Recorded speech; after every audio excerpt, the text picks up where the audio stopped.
Jadi alang-alang kita baca tak, dia tak panjang sangat ni, pendek je. Bacalah semua sambil kita tengok. Sambil sejuk kan yang panas.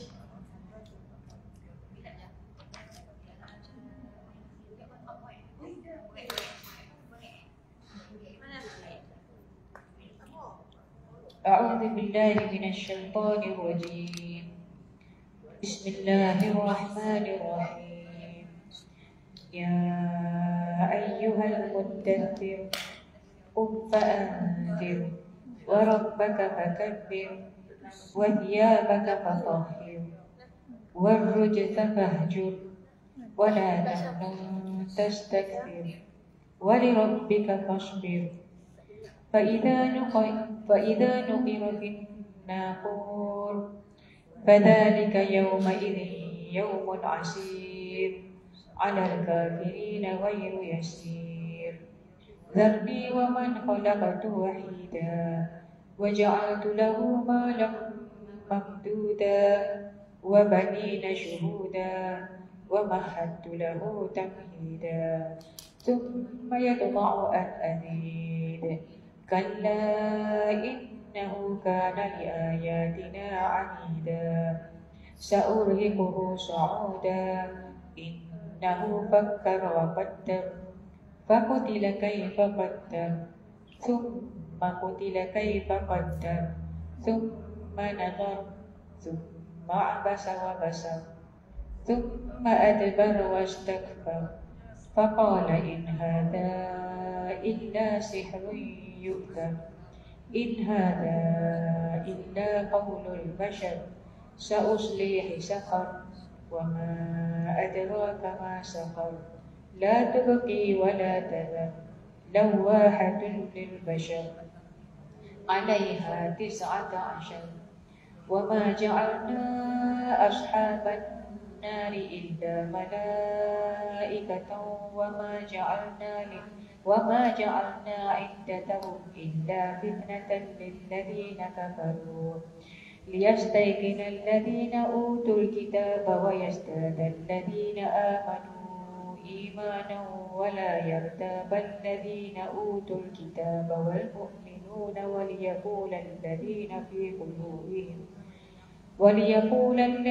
في قلوبهم مرض والكافرون ماذا أراد الله بهذا مثلا كذلك يضل الله من يشاء ويهدي من يشاء وما يعلم جنود ربك إلا هو وما هي إلا ذكرى للبشر كلا والقمر والليل إذ أدبر والصبح إذا أسفر إنها لإحدى الكبر نذيرا للبشر لمن شاء منكم أن يتقدم أو يتأخر كل نفس بما كسبت رهينة إلا أصحاب اليمين في جنات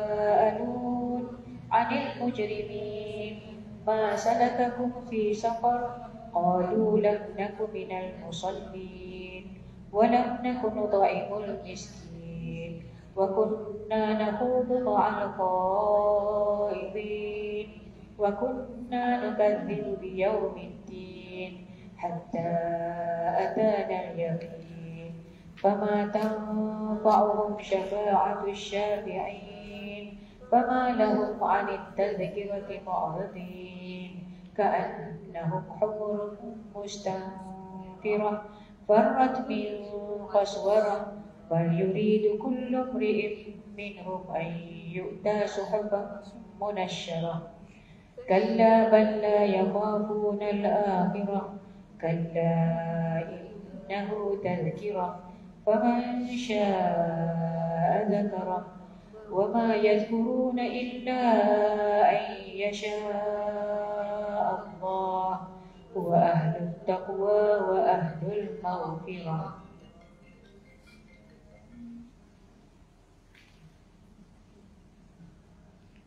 Ini berkenaan dengan Kita nak sebut sikit je tadi. Apa yang nak disebutkan, kita tengok dulu terjemahan sampai ke ayat yang ke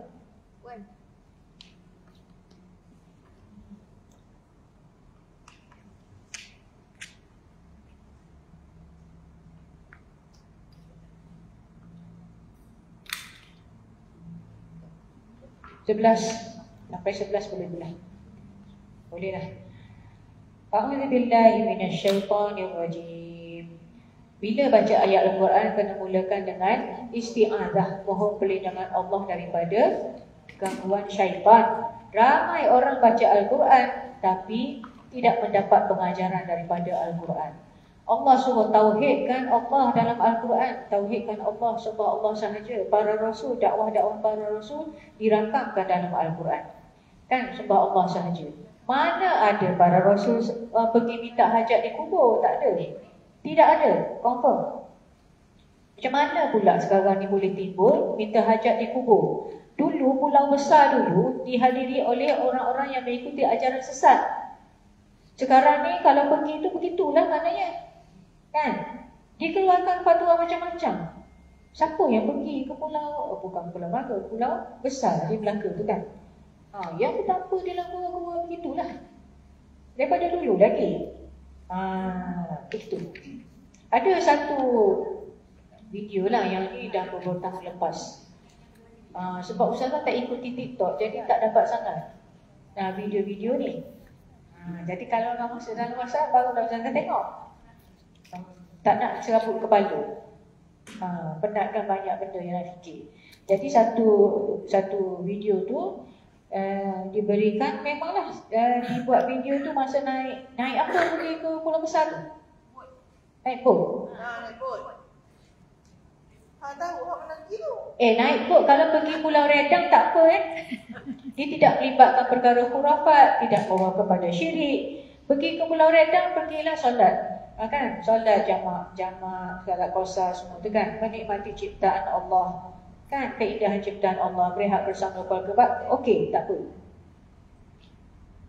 Kalau pergi ke Pulau Besar buat apa? Bercuti bersama family. Okeylah. Pergi buat apa Pulau Besar? Kubur. Buat apa pergi kubur? Tak doa lah. Mengingati kematian. Tak doa, keramat. Mengingati kematian tak payah naik bot. Kita tak payah pergi ke kubur kat sini pun banyak kubur nak ingat pada kematian. Pergi buat apa Pulau Besar? Dah hajat. Tak pernah pergi. Dalam video tu dah daripada naik bot lagi dia buat video lagi pergi. Sampai tu ada kubur panjang rupanya. Kubur panjang berbaris. Wanita pula tu semua, yang depan dia lelaki. Siapa tak? Di depan dia lelaki. Yang belakang tu semua wanita belakang. Kena ingat baik-baik kan? Yalah betul lah agaknya orang perempuan yang banyak ikut kok benda-benda yang salah ni. Betul ke? Alhamdulillah. Tak juga kan? Banyak hajat. Dua tempas tu buang ke? Dua tempas ke Singapura tu buang ke? Ya Allah, kan? Buang banyak pemerintahan. Tak, itulah sebabnya kan Nabi pesan kan bila akhir zaman kalau bila viral bahawa mengatakan bahawa Dajjal sudah keluar. Jangan buat rombongan nak pergi. Tengok. Padahlah. Buat rombongan nak pergi. Kita tengok je Ustazah, mana watan nak bagi. Tak boleh keluar pergi. Kan? Sebab dia tu Dajjal ni dia apa tu panggil? Al-Masih Ad-Dajjal. Dia kadzab. Dia apa? Dia si buta sebelah mata, pendusta besar. Pendusta besar yang buta sebelah mata, Dajjal. Ini semua benda viral nak pergi tengok, ya Allah ya Tuhan. Bukan caranya begitu. Tak tahulah dalam video tu memang ramai sebab tak tahulah kubur sangat pun tak berminat dah nak pergi detail dalam kubur siapa kat situ. Tapi dalam video tu kubur tu panjang. Lepas tu wanita yang ramai-ramai tu dia ada macam kebuk panjang tu. Jadi dia duduk ramai-ramai sepanjang tu pegang tanah kubur tu, dalam kepuk tu. Lepas tu orang kat depan tu baca apa-apa. Doa selamat.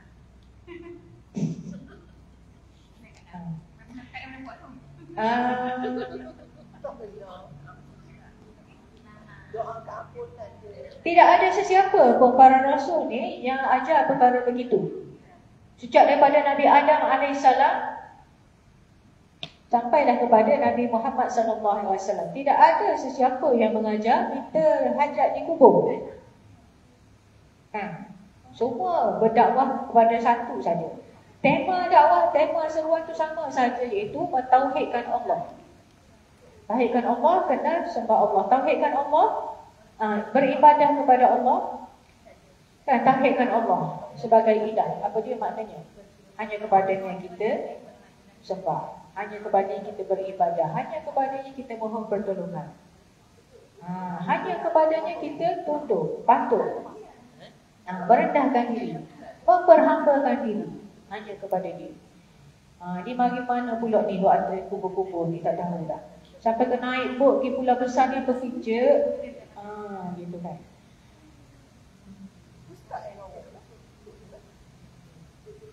Pilih kan. Nak pergi melancong pun tengok juga kan, jangan pergi ke kubur-kubur. Tak buat apa. Sebab jadi poin tadi yang kita bincangkan ialah bila kita kalau orang yang memeluk Islam, ini dia sudah menjadi Muslim, dia kena tinggalkan sembahan-sembahan tu. Apa makna sembah? Sembah dia beribadah, memohon pertolongan, memohon hajat, memohon sesuatu kan. Memuja-muji untuk mendapatkan sesuatu. Kepada siapa tu? Kepada berhala, matahari, pokok, batu, busuk, gua, orang mati, kubur, orang hidup pun ada juga. Orang hidup pun ada juga. Jadi bila sudah memeluk Islam, kena tinggalkan semua itu. Minta beribadah, patuh, memperhambakan diri hanya kepada Allah sahaja. Itu dipanggil tauhid. Itulah maknanya la ilaha illallah. La ilaha illallah. Inilah makna dia. La ilaha illallah. La ilaha ni. Ni, sembahan ni. Sembahan ni sama ada dia ibadah kepada dia ataupun mohon sesuatu kepadanya. Inilah makna ilah, sembahan ni. Tidak ada Tuhan yang layak disembah. Tidak ada ni maksudnya potong berhala, potong matahari, potong pokok, potong batu, potong busuk, potong gua, potong orang mati, potong kubur, potong orang hidup. Kalau ada 10, 11, 100 pun potong semua. Ni makna dia lah. Itu maknanya lah. La ilaha, yang tinggal Allah saja, illallah. Tu. Nak cakap macam mana lagi? Betul lah betulnya Nabi ni. Tak ada Nabi. Kita boleh minta dia walaupun dia hidup, walaupun dia mati dah, dia hidup dalam hati-hati kita. Tahu mana? Kan ambil mana ajaran begitu? Tidak diajarkan oleh Nabi Muhammad SAW. Orang nak masuk Islam, dia kena syahadah kan? La asyhadu an la ilaha illallah wa asyhadu anna Muhammadar Rasulullah. Maknanya dia berikrar dia nak buang semua ni. Bila masuk Islam, kita nak kata nak tinggal sedua lagi. Tak boleh. Begitu. Ustazah jadi sebab dia tak faham maksud Islam. Tapi kalau kita mendalami apa ilah, apa roh, insya-Allah akan dapat petunjuk hidayah kepada Allah. Ya. Ini fardu ain ni. Bagi Ustazah ni fardu ain lah. Tak tahu roh. Kenapa Ustazah? Kenapa kita tak sebut la rabba illallah? Tak boleh dah ubah. Sebab dia memang begini kan. Memang begini lafaznya. Sebab mana dia berbeza ilah dengan roh yang lain. Maksud roh dengan ilah tu dia berbeza. Macam As-Sami' dengan Al-Basir tu lain makna dia. As-Sami' dengan Al-Basir. Sama ke lain? Sama ke lain? Lainlah yang ni maha mendengar, yang ni maha melihat. Ini pun lainlah, Rabb dengan ilah ni lain makna dia. Begitu kan? Jadi puan-puan sebut tadi, dah macam mana kita, dah orang yang ajak kita macam ni kan? Orang yang ajak kita baik dah kan, mereka tu begini-begini, boleh minta dikubur dan sebagainya. Kita bertanggungjawab untuk diri kita sendiri. Sebab itu kita menuntut ilmu. Kalau kita nak ikut je orang, tak payah tuntut ilmu pun tak apa. Ikut je belakang orang. Tak tahu apa-apa pun ikut je orang. Tapi kita diwajibkan untuk ilmu fardu ain, termasuklah ilmu tauhid. Nama lagi ilmu tauhid. Inilah dia. Tinggal semua tu tinggalkan. Yang ni tinggal ni dia panggil tauhid. Asalkan Allah. Asalkan Allah tu dari sudut mana? Tu lah dari sudut tu. Begitu kan? Jadi kita menuntut ilmu untuk bawa diri sendiri. Kerana apa? Kubur tidak ada berkongsi. Memanglah kalau mati beramai-ramai, ada orang gali lubang besar, dikuburkan beramai-ramai. Contohnya satu family. Malaikat muka nakir mari tanya satu family. Bagi tengok kena jawab. Apa yang nak kena jawab? Suami ke isteri? Tolak. Apa tolak semua. Buku ekam masing-masing. Kan? Dan kalau orang yang berkubur di lautan sana, memanglah berkubur beramai-ramai lah dengan makhluk-makhluk lain lah. Ikan ke sontol ke semua sekali lah. Tapi bukan begitu kiraannya. Kiraan kita secara individu. Kan? Secara individu. Ada tak Allah Subhanahu Wa Taala dia buat secara individu? Ada tak? Ada tak? Cuba sebut kepada saya, siapa orang yang paling baik?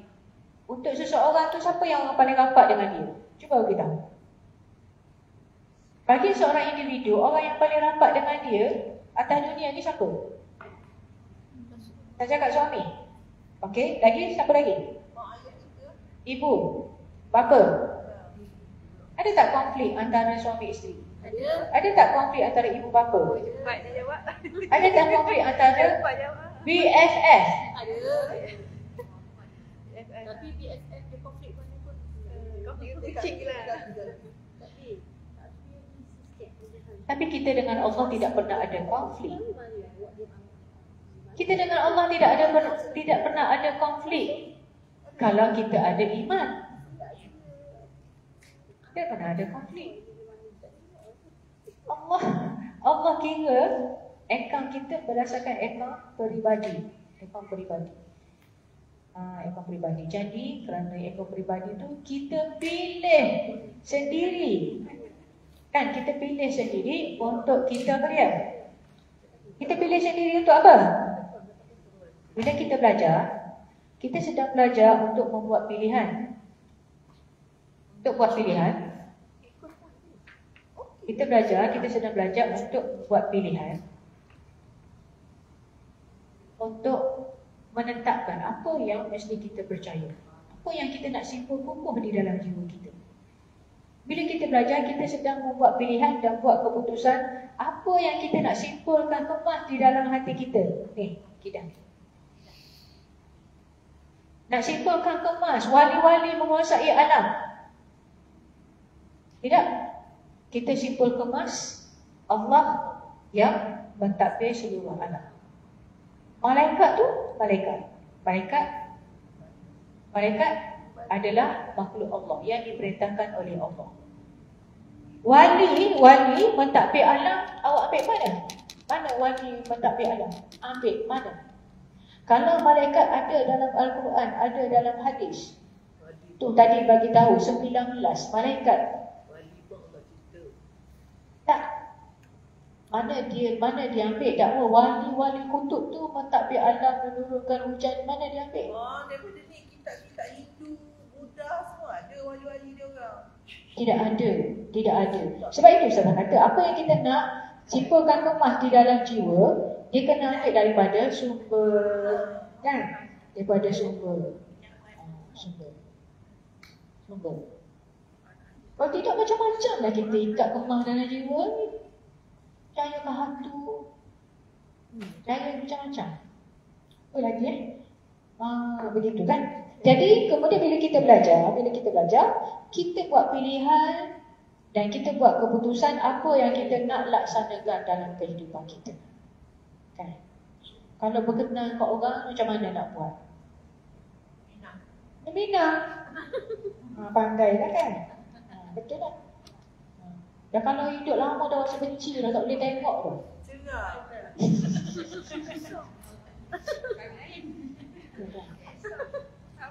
Lapar perut.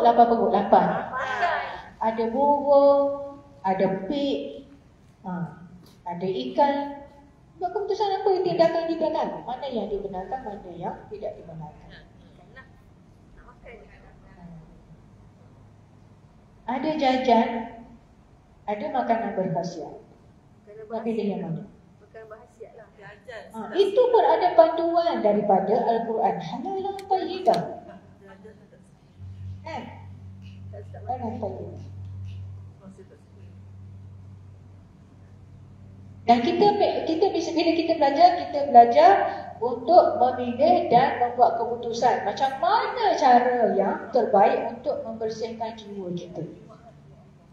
Untuk membersihkan jiwa. Berjiwa ni boleh dibersihkan dengan amalan soleh. Dan dengan amalan soleh, dengan mengingati Allah dan ingat kepada Allah.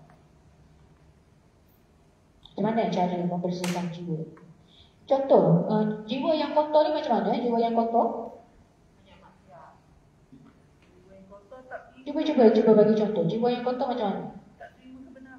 Tak terima kebenaran. Azab dia cakap berlaku. Nagor suka kepada hiburan. Nagor. Kalau suka TikTok macam Suka marah-marah. Suka? Marah-marah kan? Marah-marah. Tidaklah TikTok itu negatif semuanya. Ada TikTok yang positif. Pandai-pandai yang positif. Jadi ingat kepada Allah. Kan? Suka benda-benda yang lawa. Tadi kan suka yang benda-benda yang suka membuang masa contoh kan. Jadi macam mana? Suka membuang masa contoh. Jadi macam mana kita nak membersihkan jiwa? ambil wudu. Istighfar. Jangan buang masa. Penuhi masa dengan aktiviti yang faedah. Sangka baik. Tengok orang tengok TikTok, sangka baik. Dia tengok ceramah tu kan. Bukan dia tengok Nombor satu dia kena yang ini pun yang mana-mana pun yang ni semua mesti dengan iman. Lepas tu yang kedua ilmu. Apa? Itu dulu. Kita kena tahu macam mana cara membersihkan itu. Dia memang kalau yang memang menghabiskan masa dengan perkara-perkara yang tidak berfaedah, itu maksudnya jiwa dia kotor lah. Kan? Kotor. Semayang tak lagi, duduk buat benda-benda lain lagi. 3:30 tak semayang zuhur lagi. Bukan ada kerja buat pun saja. Nampak lagi habis zuhur. Kan? Jadi something yang kotor. Macam mana nombor satu dia kena ada iman. Allah memperhatikan. Allah maha mengawasi. Allah melihat. Kemudian malaikat sedang mencatat. Tak banyak lagi 3:30. Kan? Iman. Nombor satu iman. Nombor satu ilmu tentang Allah. Nombor dua iman. Iman baru ilmu. Ilmu yang keduanya macam mana nak buat? Apa yang perlu kita buat untuk memenuhi masa lapang? Teknologi maklumat, ada banyak benda yang kita boleh gunakan untuk perkara yang bermanfaat. pilih lah nak yang bermanfaat ke atau melalaikan. Jadi semua ni tujuan kita belajar sebab kita nak bawa diri kita sendiri. Macam kita belajar memandu. Kan semua yang ada ni semua pandai memandu kan. Sebab apa kita belajar memandu? Sebab kita nak bawa diri kita sendiri. Kita nak bawa diri kita sendiri lah. Lepas tu baru nak bawa orang lain. Tak mungkin mungkin orang kita belajar memandu untuk bawa orang lain. Diri sendiri tak bawa. Lepas tu nak duduk mana? Mestilah kita duduk dalam kereta tu. Kan? Jadi begitulah kita belajar, kita nak bawa diri kita sendiri. Kalau ada lebih seat boleh bawa orang lain. Begitulah juga dengan ilmu. Kita belajar macam kita belajar memandu. Kita nak buat apa? Untuk membawa, untuk kita nak letak diri kita ni, nak simpulkan dalam jiwa kita. Nak buat apa? Untuk nak bersihkan jiwa kita dengan cara yang betul. Dengan cara yang betul. Kalau tidak, tak perlu belajar. Jadi tidak timbul masalah. Orang tu kata begini, macam mana kita sendiri kena tahu lah kan. Sebab fardu ain. Tak fardu ain. Kita nak percaya tu macam mana. Kita nak percaya tu macam mana. Ada yang mengatakan apa tu hari tu? Siapa yang tanya hari tu? Yang dia kata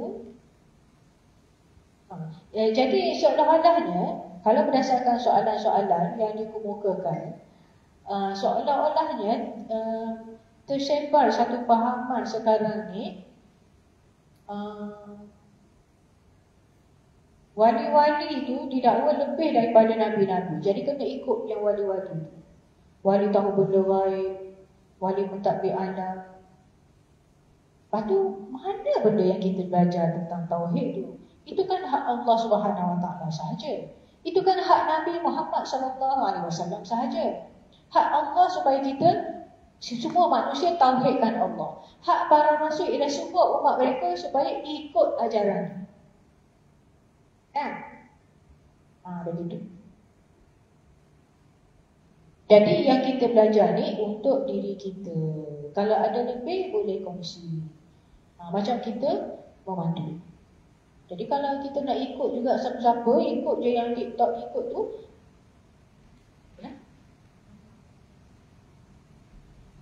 Macam orang yang baru memeluk Islam, dia ikut je sembahyang. Dia tak pandai baca lagi. Tak tahu. First, kita kata ikut je dulu. Tak tahu apa-apa, ikut je. Bila dah tahu,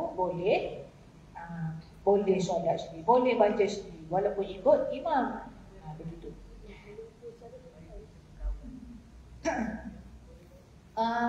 Poin yang pertama sekali kita mesti tahu kalau dalam bab ini ialah tugas para rasul. Kalau untuk kita ni tugas rasul Nabi Muhammad SAW untuk mengajak manusia supaya tauhidkan Allah. Itulah. Sebab itu bila kita nak mati nanti, kan, bila kita nak mati, kita ni banyak usia dah kan.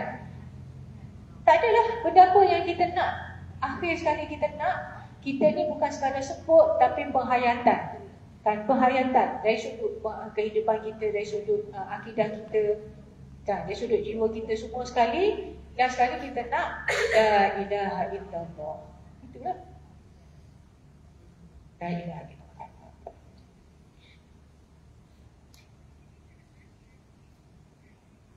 Surah Al-Muddathir ni memanglah perintahnya kepada Nabi Muhammad SAW. Tetapi mana yang umum? Umum bagi umat dia, umat Nabi Muhammad SAW. Okay, kita tengok. A'udzubillahi minasyaitanirrajim. Bismillahirrahmanirrahim. Ya ayyuhal muddathir, wahai orang yang berselimut. Wahai orang yang berselimut. Wahai orang yang berselimut. Merujuk kepada Nabi Muhammad SAW. Qum fa'anzir, bangunlah serta berilah peringatan dan amaran kepada umat manusia. Wa rabbaka fakabbir, dan Tuhanmu maka ucaplah dan ingatlah kebesarannya. Wa thiyabaka fatahhir, dan pakaianmu hendaklah kamu bersihkan. Wa rujza fahjur, dan segala kejahatan maka hendaklah kau jauhi. Wala tamnun tastakthir, dan janganlah kau memberi sesuatu dengan tujuan hendak mendapat lebih banyak daripadanya. Wa li rabbika fasbir, dan bagi menjalankan perintah Tuhanmu maka hendaklah kau bersabar terhadap tentangan musuh. 1 sampai 7. perintah kepada Nabi Muhammad SAW. Kita kena tahu bahawa pada zaman Nabi Muhammad SAW tu orang-orang musyrikun, bukan nama lagi musyrikun, mereka mensyirikkan Allah. Adakah mereka tidak tahu siapa pencipta langit dan bumi? Adakah mereka mengatakan berhala-berhala tu pencipta langit dan bumi? Tidak. Mereka kenal Allah sebab mereka adalah umat yang pernah mengikut ajaran Nabi Ibrahim alaihissalam, agama tauhid. Tapi bila dah lari jauh, Allah tu tinggal buat cipta langit bumi je. Lepas tu minta-minta dengan benda lain. Orang-orang baik-baik semua tu jadi patung habis. Macam jadi patung-patung. Tahu kenal Allah mencipta, tapi dia tinggal sebagai Rabb saja, tidak lagi disembah sebagai ilah. Inilah diutuskan Rasul Nabi Muhammad SAW kepada mereka. Wa li rabbika fasbir, dan bagi menjalankan perintah Tuhanmu maka hendaklah engkau bersabar terhadap tentangan musuh.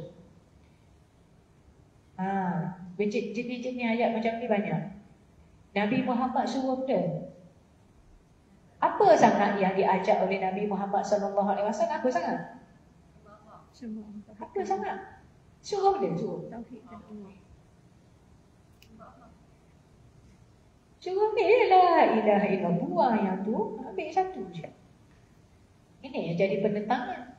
Dia tambah buang tu. Sebab tambah buang tu mana salah satu tu.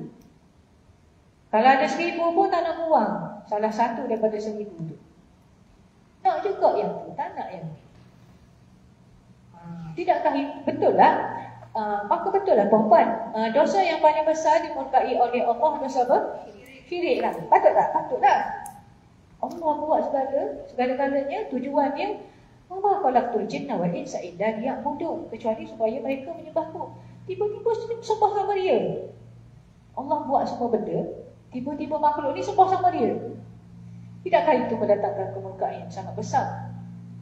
Di sisi Allah Subhanahu Wa Taala. Sedangkan tujuan cipta sebab ni, tiba-tiba dia sembah sama dia. Tinggal yang logiklah. Dan ayat 7 menunjukkan bahawa perkara yang didakwahkan tu sesimpel itu supaya tauhidkan Allah, tapi mendapat penentangan yang hebat. Sampai berperang-perang, sampai hijrah jauh-jauh. Benda simple je. Kalau ikutkan senang, tapi hidayah ni benda yang mahal.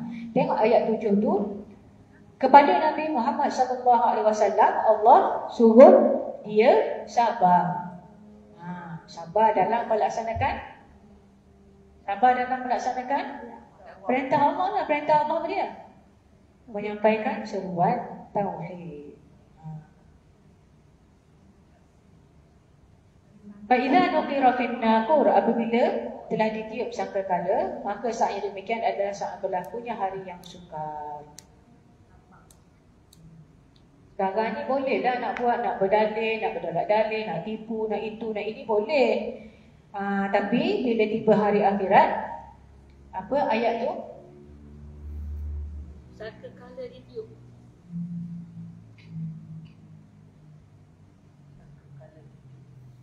Maka itulah hari yang susah. Wala quwwat apa? Yang dibongkarkan segala rahsia. Hari dibongkarkan segala rahsia. Hari dibongkarkan segala rahsia. Surah At-Tariq. Fama lahu min quwwatin wala nasir. Fama lahu min quwwatin wala nasir.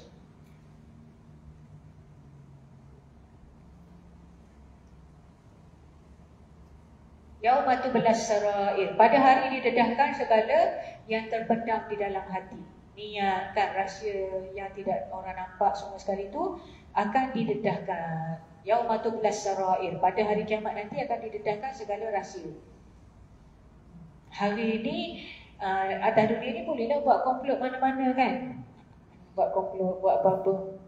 Hari akhirat nanti akan didedahkan segala rahsia. Yauma tublas sarair fama lahu min quwwatin wala nasir. Maka ketika itu pada hari akhirat nanti tidak ada siapa pun yang boleh dan tidak ada kekuatan dalam diri untuk mempertahankan diri dan tak boleh wala nasir dan tidak ada penolong daripada luar.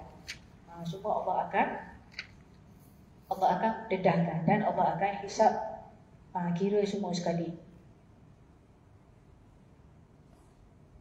Kita sambung solat Al-Mudaththir itu. Bila dah datang hari kiamat, hari kiamat itu adalah hari yang sukar, yaumun asir. Alal kafirina ghairu yasir. Kepada orang-orang kafir lagi tidak mudah mengelakkan azabnya. Hari yang sukar ni kepada siapa? Kepada orang kafir saja ke? Semua. Para rasul pun dalam keadaan ketakutan. Sehingga orang itulah orang yang minta syafaat tu tak minta lah supaya minta syafaat ni apa? Maknanya minta rasul-rasul ni tolong berdoa supaya pendekkan apa? Pendekkan masa menunggu. Rasul-rasul lain tidak sanggup nak berdoa kepada Allah secara khusus pun tak sanggup. Kerana hari itu hari yang sukar. Sehingga dia minta kepada Nabi Muhammad SAW. Minta apa dia ni? Minta Nabi Muhammad pendekkan waktu menunggu ke? Syafaat tu minta apa? Bukan Nabi Muhammad yang pendekkan masa menunggu. Nabi Muhammad doa kepada Allah. Kita minta syafaat tu maksudnya minta supaya Nabi Muhammad berdoa kepada Allah. Itu dah lain sebab semua orang hidup semula dah. Semua orang sudah hidup semula. Sekarang ni kita tidak pergi kepada kubur Nabi Muhammad meminta Nabi Muhammad minta Nabi Muhammad doakan kita. Sebab sekarang ni di alam barzakh. Bila hidup semua, bila maksudnya kepada orang hidup lah, minta tolong doakan. Doakan. Jadi semuanya menghadapi hari akhirat itu dengan hari sebagai hari yang sukar. Apatah lagi kepada orang-orang kafir. Jadi Ustazah nak bagi tahu ni ayat yang ke-11 ni. Dharni wa man khalaqtu wahida. Apa dia makna tu? Dharni wa man khalaqtu wahida. Biarkanlah aku bertindak terhadap orang yang aku telah menciptakannya sendirian. Gitu.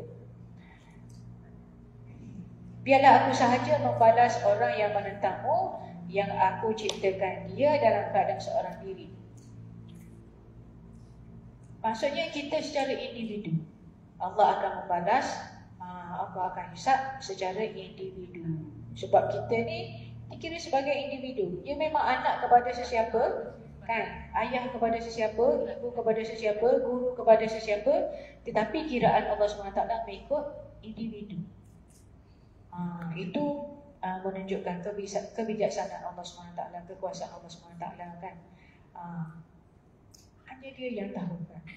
Tidak ada. Semakin macam saya sebut tadi, kan? Kita baik macam mana sekalipun ada konflik. Tak sama.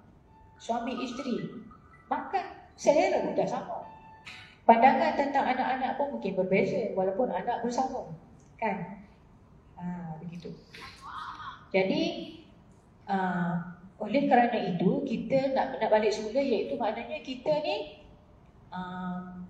kita belajar, kita ambil keputusan untuk diri kita sendiri, apa yang kita nak iktikad di dalam hati, apa yang kita nak buat, macam mana kita nak menyucikan jiwa dan pilih yang terbaik. Pilih yang terbaik. Dah kita tahu dah Nabi Muhammad SAW suruh gini, buat gini. Apa sebab lagi nak cari lain-lain, nak buat macam lain? Kenapa? Benda yang kita suka tidak ada ketetapan. Contoh, kita suka makan putu, kita suka makan ulam. Kita tak naklah makan roti macam orang Arab, kita nak makan nasi. Tidak ada ketetapan. Nabi SAW tak suruh pun kita makan roti macam dia, kan? Yang ada ialah makanan halalan tayyibah yang boleh dibuka-buka. Pakaian. Nak pakai tudung cotton ke, tudung apa lagi? Jersey ke? Tudung sauk. Tudung sauk ke, tudung ikat, tudung lilit ke? Asalkan tepat menepati syarat-syarat menutup aurat. Pergi ke Mekah, bukan semua orang pakai telekong. Syarat sah solat ialah menutup aurat. Pakai kelekong ke, pakai apa ke, wajib menutup aurat. Itu benda yang mudah Allah permudahkan bagi kita. Tapi bila dalam bab sembahan, minta doa, minta kepada Allah aja. Nabi sebut terang dalam hadis, idza sa'alta fas'alillah wa idza sta'anta fasta'in billah. Ada apa yang nak minta di kubur? Cuba. Yang sayang sangat tu, dia tekad di dalam hati, dia dengar, dia boleh doa kepada kita, ambil mana. Tidak ada contoh daripada Nabi Muhammad SAW, daripada para sahabat. Dan apa yang nak buat juga begitu? Pilih jalan yang selamatlah kita masing-masing. Dia rasa selamat, Allah ke Allah dah, tapi sampingan. Sampingan macam mana? Allah tetap Allah yang disembah dengan esa, tapi dia ada cabar-cabar. Itu orang panggil tak sempurna tauhid kepada Allah. Usaha lebih. Di kalangan saudara kita ada cerita, Ustaz dah masuk Islam dah, tapi lepas mayang dia minta lagi dengan Buddha dia ke, bagi. Bodoh aja. Tu dah nak kata. Tu sebab tu kena faham makna syahadah. La ilaha illallah. Kena buang habis hak no. Tinggal Allah baru sempurna. Dia kalau duduk tinggal lagi berceretek, tak, Allah punya juga. Lepas tu hak lain bawa benda pegang patung sikit pun, kadang-kadang pergi kubur, kadang-kadang minta dengan ruang mati. Minta belaka. Ustazah, pergi kubur tak salahkan. Cuma kalau dia memohon hajat dengan yang mati tu baru salah. Kubur tu memang kita pergi untuk mengingati kematian. Memang sunat menziarahi kubur. Yang tidak menjadi sunat dan yang menjadi masalahnya ialah memohon kepada penghuni kubur. Itu amalan orang-orang bukan Islam. Tu. Dia minta belaka tu. Orang mati kubur. Dan kita dulu apa bezanya? Assalamualaikum, Tok Sulaiman, Tok Menda, anak cucu nak tumpang lalu. Itu kita mohon perlindungan pokok-pokok. Sebab itu kita kena, syahadah ni dua kalimah syahadah. Yang awak duduk minta lalu, apa panggil? Ni perkara-perkara gaib kan, perkara-perkara gaib. Perkara-perkara gaib ni yang kita nak percaya, yang kita nak iktikad dalam hati tu mesti datang daripada sini. Macam mana kita nak berinteraksi dengan perkara-perkara gaib itu? Macam mana kita berinteraksi dengan malaikat? Ada kita nak selawat kepada malaikat? Tidak.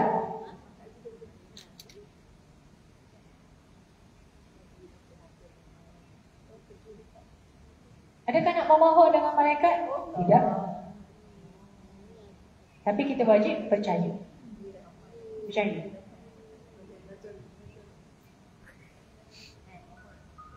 Kepada jin.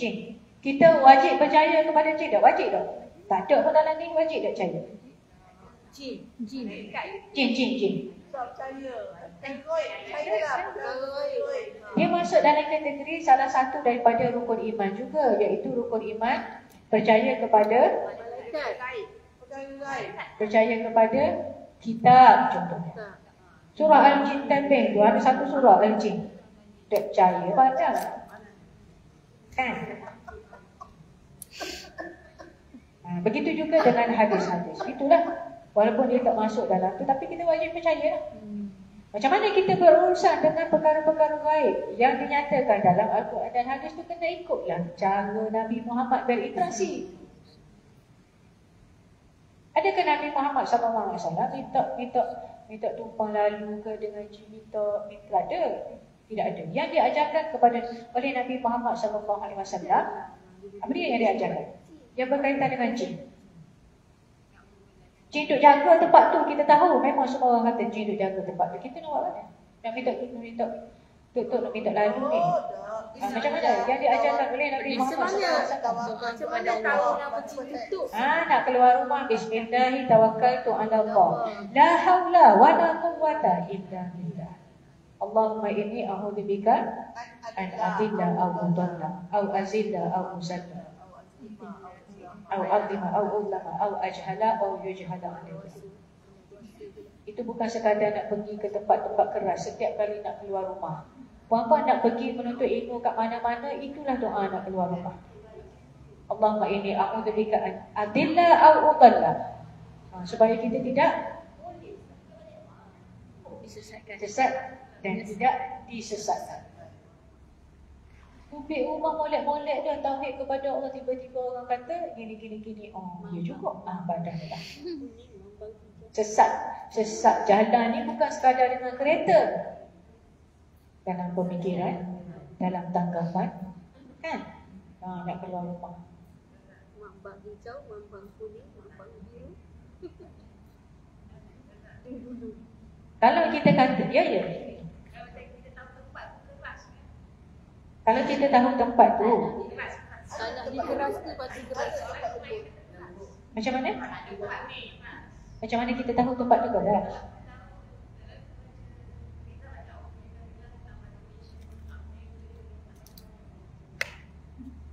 Tak mana-mana pun. Ya, betul. Yang tu satu ni keluar ketika nak keluar rumah kan. Maksud bukan sekadar nak pergi ke tempat keras. Tapi eloklah tu bermula daripada keluar rumah tu lagi. Bermula daripada zikir pagi, zikir petang. Zikir pagi, zikir petang. Lepas tu memang di panduan daripada Nabi Muhammad SAW 3 kul. Kan 3 kul. Qul a'udzu birabbil falaq min syarri ma khalaq. Daripada keburukan apa yang dia ciptakan, termasuklah di tempat keras. Sebab itu bila ada gangguan, kita baca, kita ulang 3 kul ni. Setiap kali diperlukan. Tak ingat a'udzu bikalimatillah, Allah tak ingat baca 3 kul. A'udzu bikalimatillah tammati min syarri ma khalaq. Itu memang khusus untuk tempat-tempat keras. Keras, kalau tak tahu, kita pergi tempat baru, keras kedok tak tahu tempat keras kedok, lekuk ke keras pun baca juga.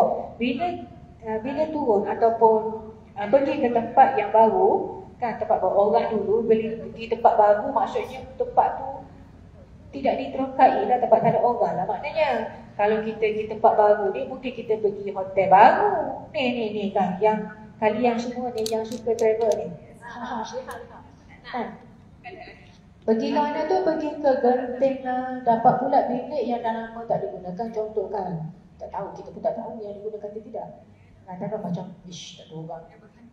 A'udzu bikalimatillah tammati min syarri ma khalaq. Termasuklah bila dikatakan pokok tu berpuaka.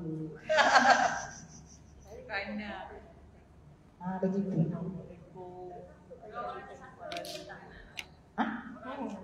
Apa ni? Saka. Kita takut kepada orang yang ada saka.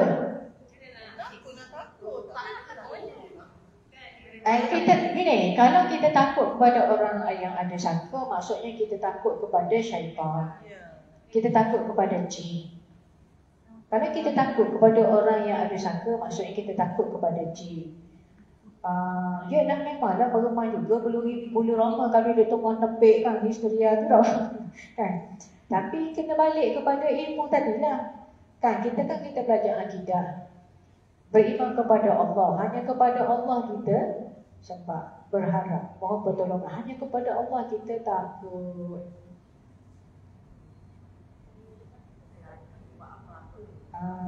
Jadi maksudnya puan tadi tanya nak buat macam mana?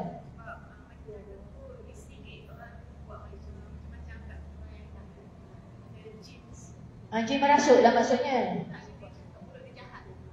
Orang ada sangka ni mulut dia jahat. Oh.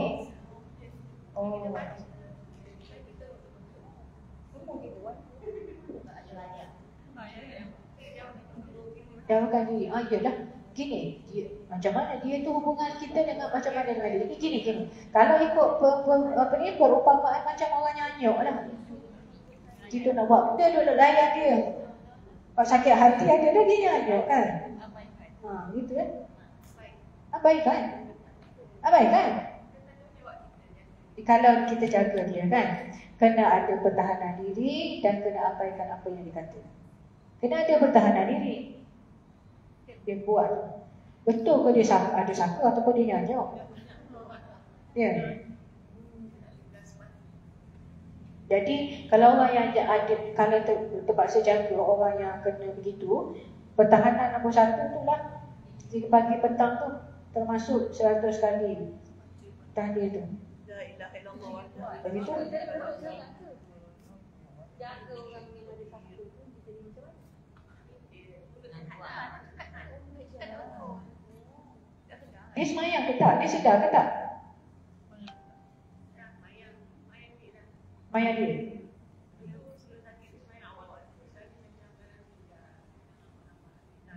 Tak sedarkan diri lah maksudnya. Saya ada pelajar seorang. Dua pelajar yang menghadapi masalah anak begitu. Pasal jaga anak. Tapi asalnya anak dia tu asalnya kahwin tanpa pengetahuan dia. Jadi dia dah kahwin di bukan di dalam negeri, di luar negeri, bukan luar negara. Dan tak tahu dah kahwin. Lepas kahwin tu lah yang seorang lagi tu macam tak sedar diri lah. Tapi dia bagi tahu lah. Dia bagi tahu obat dan macam-macam. Lepas tu tak boleh. Kalau suruh semayang memang tak nak.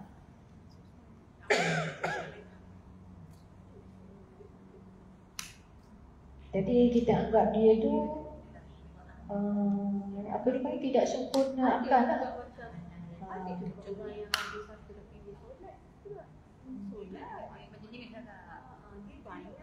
Tak payahlah guna saka, tak payah guna perkataan saka. Jadi keliru. Kan mendapat gangguan jin. Gangguan jin itu sahaja. Jadi orang yang dapat gangguan jin ni hampir semua orang. Jin tu siapa? Syaitan. Kori tu jin lah. Yang jahat. Syaitan kan kori tu. Kawan ada cerita saudara seorang tu. Dia baik sangat orang ni. Tapi disebabkan oleh gangguan iblis tu kan kat dia kan. Bukan dia minta tu dia cari. Tapi datang kat sini kan. Dia makan daging mentah. Di sini tak sedar dia makan daging. Tak sedar tu tak sedar diri lah. Tak sedar. Tak sedar tu kira lain lah. Dia kira tidak berakal. Jadi kita nak jaga buat apa, kita kena uruskan dia sebagai orang yang enter lah. Maknanya gitu. Umur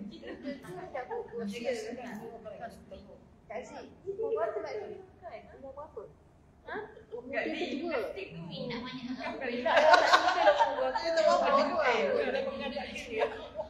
Ya kan kita belajar dulu kan, hadis nombor berapa, hadis bab sabar dulu kan. Dia ada 2 jenis, yang mental ni ada 2 jenis. Satunya betul lah penyakit, jenis penyakit. Satu lagi gangguan syaitan. Kan orang yang minta Nabi Muhammad SAW doakan dia ni kan, dia macam buat maksudnya macam isteri agak gitu kan. Jadi Nabi kata ataupun dia kalau dia sabar, dia dapat jadi ahli syurga kan. Jadi tak apalah dia kata dia tak jadi minta Nabi sembuhkan dia, tapi dia minta tolong Nabi Tutup aurat. doakan supaya aurat dia tertutup. Jadi yang tu bukan jenis gangguan syaitan. Itu jenis sawan. Jenis sawan. Jenis sawan. Jenis penyakit kan. Urat saraf, bahagia kan. Semua tu lah. Apa dia panggil? Hormon ke apa gitu. Dia 2 benda. Jadi kalau yang jadi kita kena pastilah yang sakit tu yang macam mana. Kalau yang jenis sawan tu maknanya ujian dah jadi penyakit. Jenis penyakit. Tapi kalau yang jenis gangguan syaitan tu memang kena sembuhkan lah. Memang kena sembuhkan kalau kena buatan orang contohnya.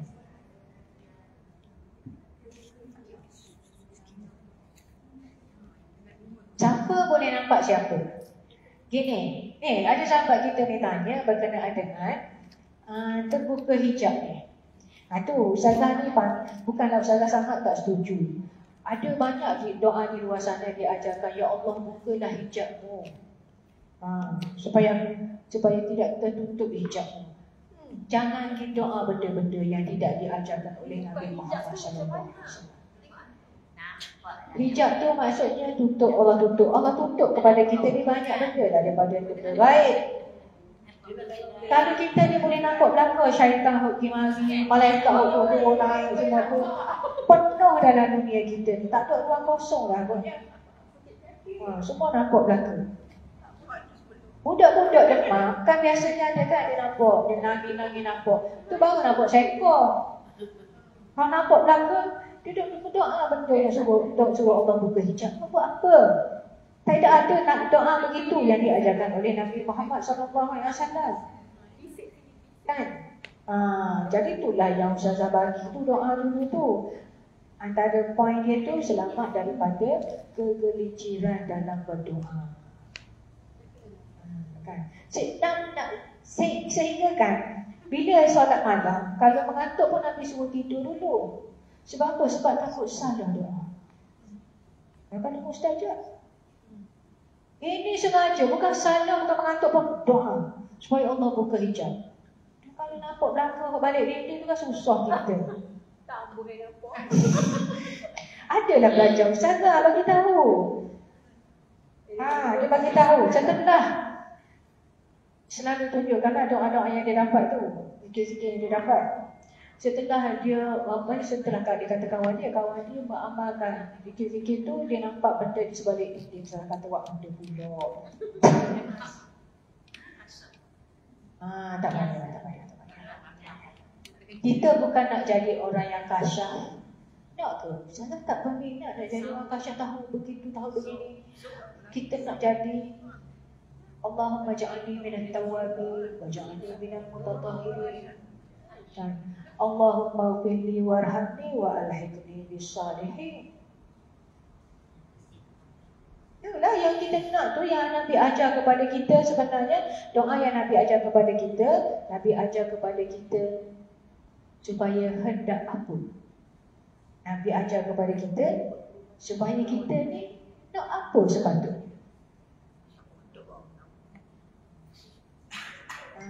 Jadi balik kepada soalan sahabat kita tadi, maknanya apa tadi? Nampak benda-benda yang lain ni kan? Nampak benda-benda lain. Nombor satu sekali kita kena ingat, dalam akidah kita kan kita ada beriman kepada Al-Quran, beriman kepada kitab, beriman kepada Nabi Muhammad, termasuklah apa yang dinyatakan oleh Nabi Muhammad SAW dalam hadis kan? Apa yang Allah SWT sebutkan tentang syaitan, tentang jin dalam Al-Quran. Jadi daripada himpunan panduan-panduan nas ayat Al-Quran dan hadis itu, kita dapat tahu bahawa jin ni datang kepada manusia paling kurangnya dalam 5 bentuk. Yang pertama dalam bentuk was-was. Was-was kan?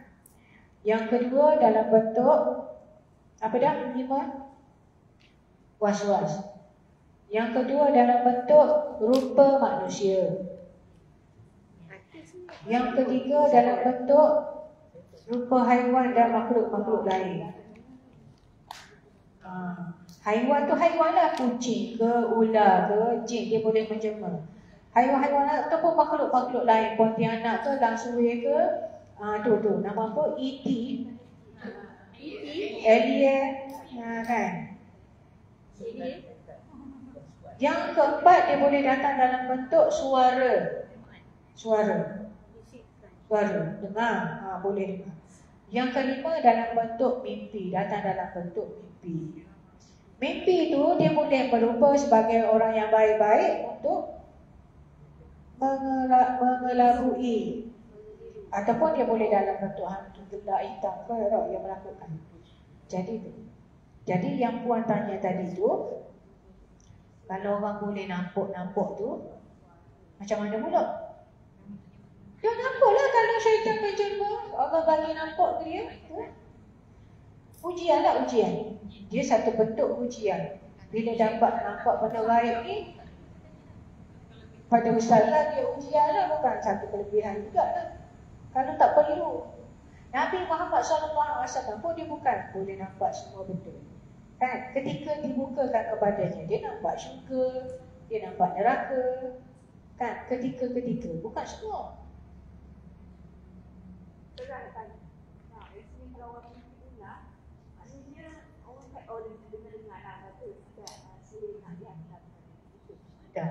Tak mesti. Sebab tu kita kan dulu kan banyaklah masa budak-budak dulu undang tu sebab orang hantar sihir, atau juga kata orang nak masuk menginap. Macam-macam kan tasir. Jadi begini, pernah juga kalau kita nak fikir semua kan, tak ambil mimpi ni, ada betul ada tidak. Biasanya yang tempat berlaku bila dah berlaku benda tu lah. Kan dia kata benda ni bila berlaku tu, ya kot mimpi, ya tu pun ya kot. Kan. Jadi kita perlu ingat bahawa mimpi ni datang daripada 3 sumber. Mimpi lah apa-apa pun ular ke, apa-apa pun kan. Mimpi ni daripada 3 sumber. Satu, busyra min Allah. Berita gembira daripada Allah, dapat petunjuk lah. Yang kedua, syaitan nak menakut-nakutkan kita, ataupun syaitan nak mengganggu kita. Kita tengok gini kan, contohnya Cikgu Wan ni dak makan sama ni, aku suruh semayang lewat, dak semayang awal juga. Aku suruh gini, dak jadi ni. Malam ni terang kita masuk melalui mimpi. Dia pun jadi tak. Jadi Wan ni pun dia mikir jadi semayang pun dak kosong. Berjaya lah dia. Contoh. Satunya gangguan daripada syaitan. Yang ketiga, hadithun nafsi. Kalau siang tu duduk tengok apa tu panggil Discovery Channel tentang ular-ular di hutan hutan di Afrika sana tu kan. Amazon. Jadi malam tu mimpilah ular hitam, ular kuning, macam-macam. Itu hadithun nafsi. Kita sibuk siang tu tengok apa, cakap apa, dia kata bawa-bawa ke dalam mimpi. Jadi bantuan daripada Nabi Muhammad SAW, kita dah bincang semasa belajar 3 kul dulu. Bila mimpi sesuatu yang tidak elok, panduannya jangan cerita kepada sesiapa. Jangan cerita. Lepas tu kita baca a'udzubillahi minasyaitonirrajim, hembus 3 kali sebelah kiri. Mimpi ular tu ni ludah angin. Hembus dah panggil. Ludah. Tak buat gitu pun. Bukan yang menakutkan, yang tidak disukai. Mimpi buruk maksudnya. Mimpi buruk. Kalau mimpi ular tu buruk ke baik? Terpulang pada Tuhan lah. Kan ular tu jadi bunga ke, tak tahulah jadi baik pun. Macam mana? Mimpi yang buruk ni tak semestinya menakutkan. Kan? Apa tu? Babak yang kita tak suka kan, contohnya kan. Orang tu semua kita suka, babak yang tidak disukai apa mimpi buruk. Jadi mimpi buruk jangan cerita kepada orang. Kemudian minta perlindungan Allah daripada gangguan syaitan dan hembus 3 kali sebelah kiri. Jadi yang itu tak benar lah ni. Mimpi tak benar kawan saya kan. Dia macam dia di office, lepas tu dia mangkak-mangkak, lepas tu dia hari ni nak suka. Hari mau jadi kan. Tapi memang dia cerita saya tak cerita dulu lah kan. Jadi dia kan dia macam mari kita tangkap dia barang ni. Macam cerita geroman ni.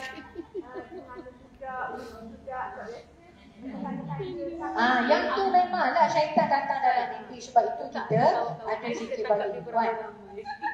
Sebab itulah Ustazah ni jual tak laku. Tengah jual tak laku. Jual benda, jual lagi pagi, lagi petang. Siapa tu bawa dia tu kat dekat Hantin punya dekat Bangi tau. Yang India tu.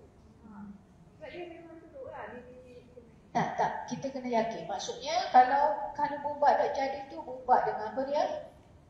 Bubat dengan apa?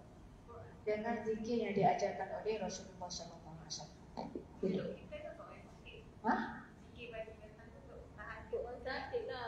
Kita dah pesakit tu dia bukan sepanjang masa jadi halimau jadi anda boleh pergi office tu.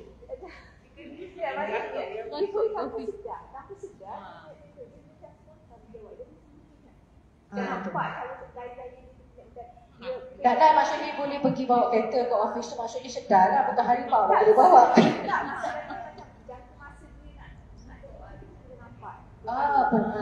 Maksud dia sedar tu kan nak kepada amalan tu. Maksud dia sedar tu nak kepada amalan.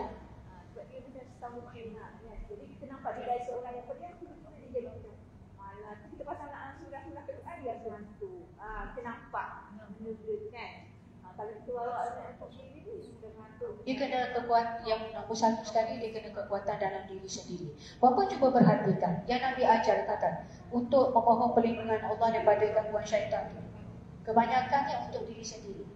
Kan dulu nombor satu sekali. Jadi semasa sedar tu dia kena yakin lah, kena yakin. Kena yakin.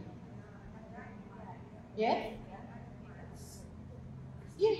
Bunyian. Bunyian tu jin lah. Dia satu kategori je. Nama besar dia jin. Bila jin tu mengganggu manusia, syaitan lah. Jin dengan syaitan tu sama. Nama lain-lain. Nama dia apa dia? Aisyah Aminah binti Muhammad. Aisyah Aminah. Aisyah dengan Aminah ni bukan orang lain, orang tunda. Jin dengan syaitan tu sama. Ganti.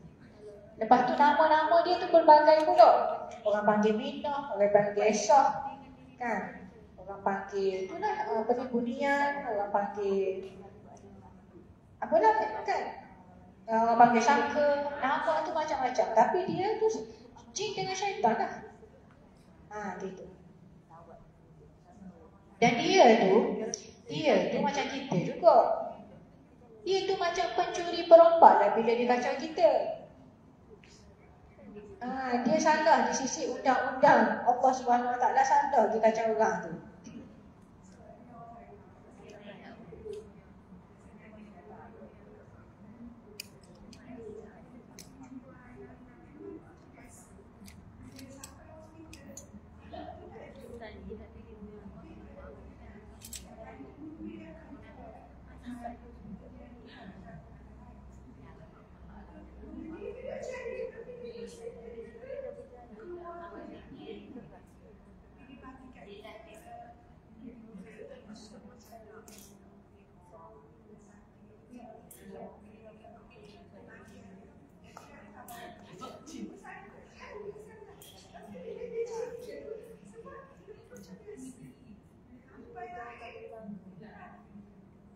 Yang ni Ustazah belum berpuas hati.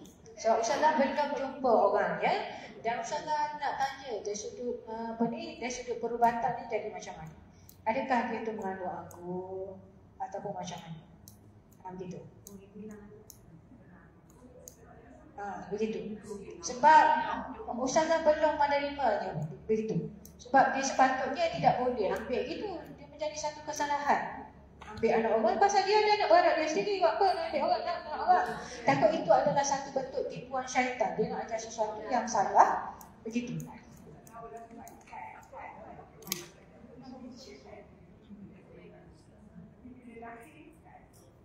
Itu nak belum sempat lagi nak tanya kan di peringkat doktor. Macam mana yang doktor dapat tu macam mana? Apa yang keluar tu uri saja. Lepas tu hilang tu macam mana? Kehilangan tu macam mana? Di peringkat mana? Yalah, di peringkat mana? Di peringkat dalam perut ke selepas melahirkan tu? Yang keluar tu macam mana? Itu yang saya nak. Belum dapat menerimanya.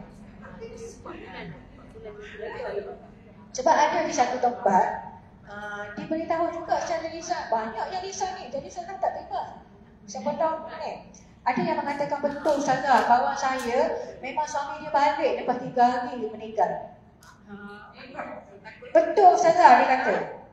Sebab Ustazah kata orang hidup orang mati tak hidup semula. Dia kata apa tak apa ada kawan saya, dia kata. Dia kata kawan suami dia balik semula selepas 3 hari. Okey, Ustazah kata berapa hari dia duduk dalam rumah? Jawab. Dia balik berhari raya. Balik dia dalam rumah. Gitu. Dia balik beraya. Dia balik beraya. Gitu. Dia balik beraya. Satu lagi kehilangan. Ada orang kehilangan anak. Kehilangan tu dikatakan mungkinlah dia mati lemas lah, sebab tempat tu di tepi sungai. Budak-budak kan mandi, lepas tu hilang, tidak ada jumpai. Lepas tu mari-mari tiba-tiba mak dia ni pada bongok. Lepas tu heboh mengatakan bahawa anak tu itulah berapa ni? Anak dah mari ajar mak pula. Pada ustazah, anak dia mati-mati kan? Mesti mak dia terlalu rindukan anak dia tu. Satu tipuan syaitan, takut itu. Tapi syaitan masuk lah. Ya, kan terlalu sedih, terlalu rindu, terlalu marah. Pintu-pintu syaitan boleh masuk. Kak Rabia beli tu. Terlalu benci, terlalu menginginkan. Tengok gua kat Kaisa kali apa tu dia. Gitulah. Kadang ni paling sikit nak percaya benda tu. Sehingga sebab banyak dekat yang memang tidak terbukti lah. Sebab syaitan ni, tipuan dia dahsyat perempuan. Dan dia boleh menjelma jadi benda-benda kan. Yang apa ni, yang menurun tu kan, yang menurun tu boleh berubah suara kan, yang lelaki jadi perempuan, lidah boleh jadi panjang. Lidah tu boleh jadi panjang. Orang yang menurun syaitan masuk, lidah boleh jadi panjang. Gitu. Jadi kalau perut nak jadi besar boleh juga. Itulah bagi Ustazah Allah lah. Jadi sebab belum dah dapat nak match yang didakwa tu dengan apa laporan di pihak perubatan.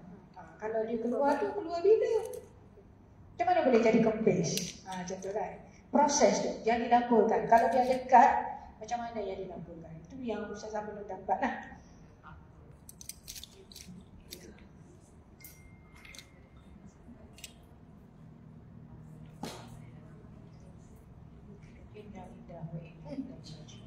Kenapa puan tak baca tahu? Jadi yang ni simpan dah dulu ya. Ini zikir dan doa dalam rukuk dulu. Dalam rukuk dulu ada 5 yang saya bagi dulu. Nanti kita akan isi di bawah tu. Kita akan isi makna dia. Yang pertama Subhana Rabbiyal Azim. Yang kedua Subuhun Qudus Rabbul Malaikati Warruh. Yang ketiga Allahumma laka rafa'tu wa bika amantu wa laka aslamtu wa sya'alaka sam'i wa basari wa mukhi wa azmi wa asabi. Yang keempat Subhana dzil jabarut wal malakut wal kibriyai wal azamah. Yang kelima Subhanallahumma rabbana wa bihamdik Allahumma ighfirli. Jadi bacaan dalam rukuk ini semua boleh baca. Berdasarkan hadis yang sahih, ada 5. Yang biasa kita baca Subhana Rabbiyal Azim nombor 1 tu kan. Lepas tu wa bihamdih tu yang lain pula. Dia punya apa tu, hadis dia tu hadis lain pula. Dia yang tidak sesahih yang Subhana Rabbiyal Azim saja. Kesimpulannya kalau tak baca pun tak apa. Begitu. Begitulah. Pegang nadurin dulu.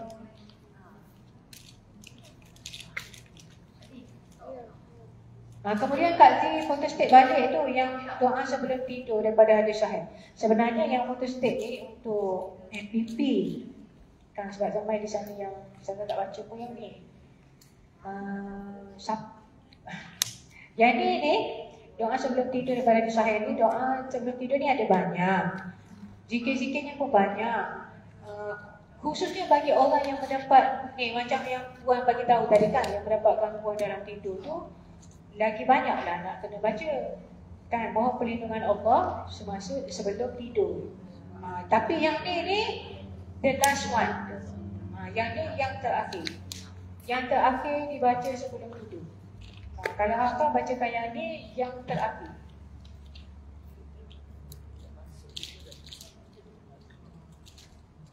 Ini segala yang baik daripada Allah, yang kurang daripada diri kita sendiri. Sampaikanlah perempuan dia kepada sahabat-sahabat kita tentang yang ni. Yang ni macam dah blur sangat ni. Kenapa pula nak minta cara? Kan? Kita akhiri dengan tasbih kafarah.